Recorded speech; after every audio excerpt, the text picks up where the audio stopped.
Oh, come on. Are you listening? They're always in a place of victory. Even when they are losing, because they're in the time of God, God can turn time around. Are you listening? When they become weary and tired, with the word, God can sustain the weary. In the time of sorrow, in the time of grief, God can speak a word and turn your time away. Turn your time of sorrow. Cut short your time in righteousness.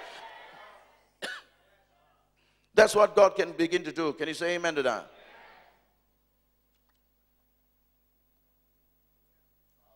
The Bible tells us this is what he is going to do. And then he says in verse 25 that Satan will begin to come. He will speak against the Most High and wear down the saints of the highest one. And he will intend to make alteration in time and in law. And they will be given him in his hand for a time and a season and half a time. But the court will sit for judgment, and his dominion will be taken away, annihilated, destroyed forever. Then the sovereignty, the dominion, and the greatness of all the kingdoms under the whole heaven will be given to the people of the saints of the highest one. And his kingdom will be an everlasting kingdom, and all the dominion will serve and obey him forever and ever. At this point, the revelation ended. Can you say amen to that?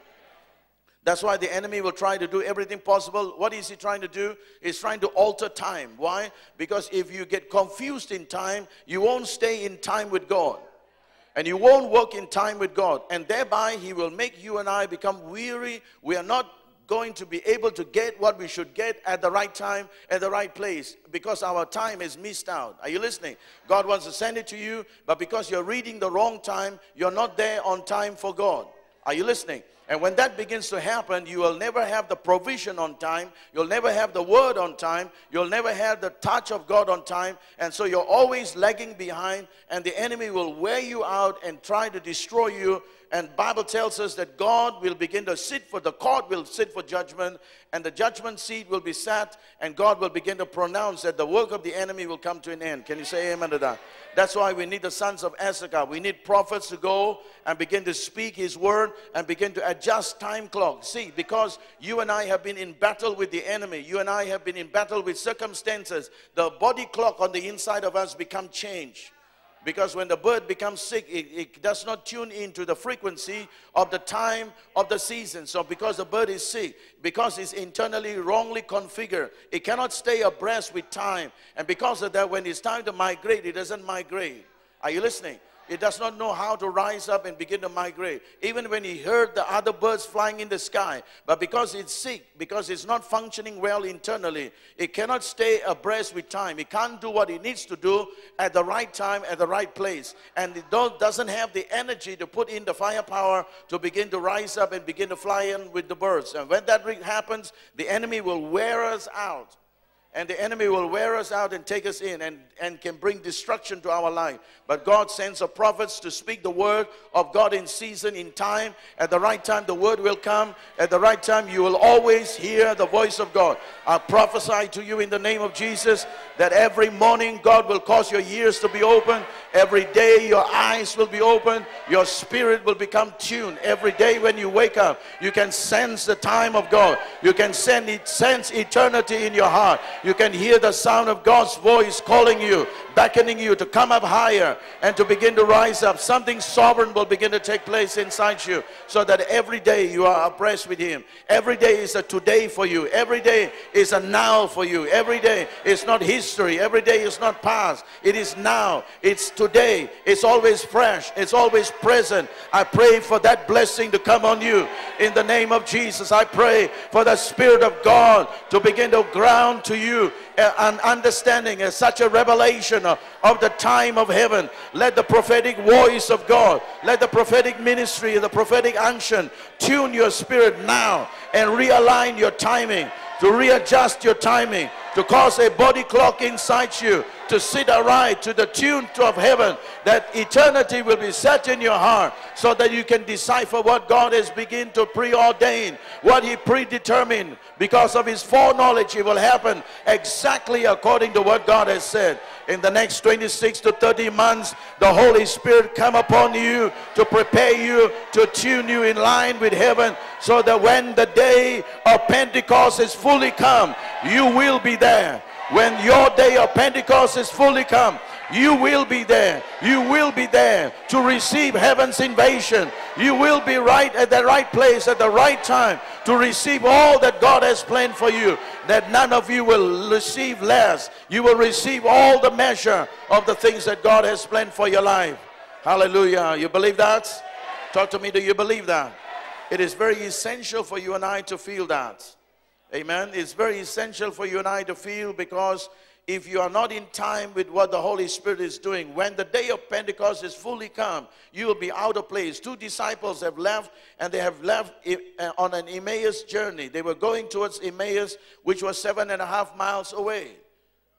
They were taking another journey out, and Jesus came to talk to them and minister to them. These people were discouraged, and they were hurt, they were frustrated in their hearts, and because of their perception that was wrong, they were reading everything wrongly. They said, look, this man Jesus promised that he's going to be our king. He's going to be our Lord. He's going to lead us, and he's going to establish the nation of Israel. But now he is dead, and it's now 3 days, and days have passed, and now the women have come and said that someone have seen them risen, and we are so discouraged because we hoped in him. We thought our future was in him, but this man let us all down. And so as they were going, Jesus came along and walked with them and explained to them, opened their eyes and opened their understanding and opened their hearts, and began to cause them to come in tune. The Bible says the moment he served the bread and wine, their eyes became open, their heart began to burn. And that very moment, and somebody said that very moment, that same night, they rose up and left Emmaus and went back all the way to Jerusalem. I believe this is what's going to happen when our eyes and our minds and our spirit can become open, our understanding become open. All of a sudden we are tuned in to what Israel should do. Tune in to what Israel should do. The prophetic word hits us. The revelation hits us. Our blind eyes become open. Our deaf ears become open. Our hearts begin to burn. And when that begins to happen, we have power to rise. Rise above our sorrow. Rise above our sickness. Rise above our weakness. Rise above the things that are holding us back, and bring us back into our assignment with heaven. Nothing can keep us away from where God wants us to be. We are returning home. I see masses of people returning home. I see people returning to the house of God. I see people returning to the church. I see people returning, running back home, because they have seen the Lord. They have met the Lord in the ways of their waywardness, in the days of their discouragement, in the days of their fear, in their days of their frustration, in their years of hopelessness. They are going to meet him, and they're going to return back. And when they return back, they're going to say, I have seen the Lord. I have met the Lord. The time is now. He is already risen. He has appeared to Simon. He is risen. He is risen. And they can testify of the supernatural encounter with God. And when they arrive, and as they begin to talk to the disciples, Jesus himself will manifest in the midst of them. He'll confirm the experiences of these people. That's why you need to be very careful not to allow anything to discourage you and to short-circuit time of God inside your heart, because God is coming your way to touch you, to deliver you, to set you free, so that you can return to the house of God and to the place of your assignment. Can you say amen to that? Why is Jesus doing all of that? Why did he go and meet Simon? Why did he meet Cleophas and his friend? Why did he meet Simon? Why did he come specifically to meet all the disciples, and then came back another day to meet Thomas? Why was the reason? To bring all of them back, because something is going to happen in the future.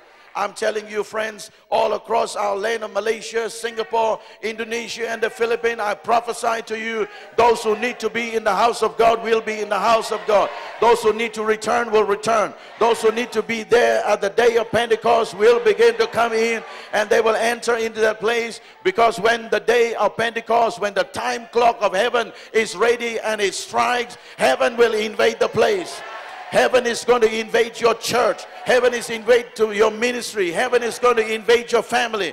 Heaven is going to come down. That's why you must not let anybody take you out, anybody to discourage you, anybody to confuse you, because all that internal confusion in your heart is going to divert you away from your place of assignment. You must never leave your Jerusalem. You must never leave your place of assignment. You will never leave the place where you are empowered. You must never let go of that place. But sometimes discouragement can cause you and I to walk away from where God wants us to be. But that is the devil's way of getting rid of you. But God in His mercy will walk with you to cause you to return, so that when you come back, the day of Pentecost is coming. It's not just the Pentecost of man, but in the calendars of man's calendar, God is going to assign and squeeze Himself through the calendars of man at the right time, at the appropriate day. He is going to come and meet you. It could be any day. It could be next Sunday. It could be the Sunday following. It could be your house fellowship. Any day could be that day. Every day in your life, you must begin to anticipate.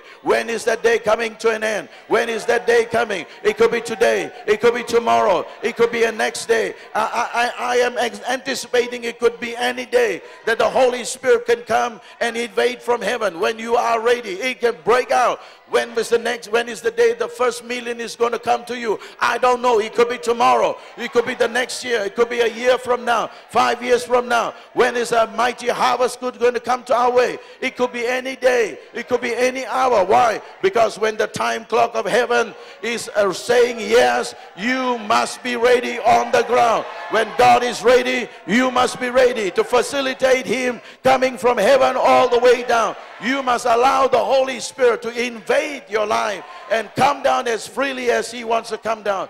And I'm telling you, that is the reason why the next 26 to 30 months are so essential. It is not about us. We are not asking for revival. No, we are just hearing a mandate from heaven. Prepare the upper room. Prepare the upper room. That's where I'm going to take the Holy Communion before the cross. And that's where I'm going to send the Holy Spirit after the cross. So the first thing that's going to happen is this, that God's going to help you and I understand. There's a preparation that needs to take place in the upper room, so that that which God promised is going to become a reality in the midst of us.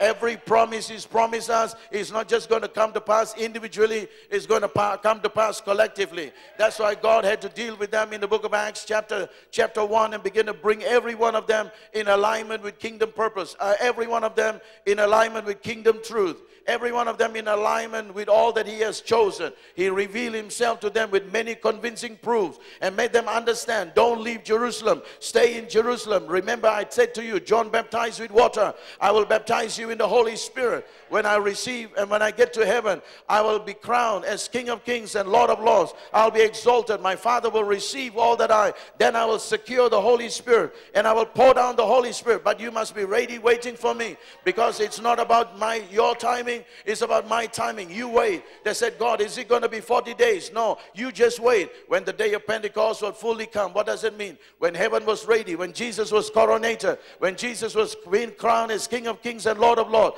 they were ready, waiting. They were ready, waiting. And when the Holy Spirit came, it came down and He saw a company of people there waiting for the Holy Spirit. And the Holy Spirit filled the whole house.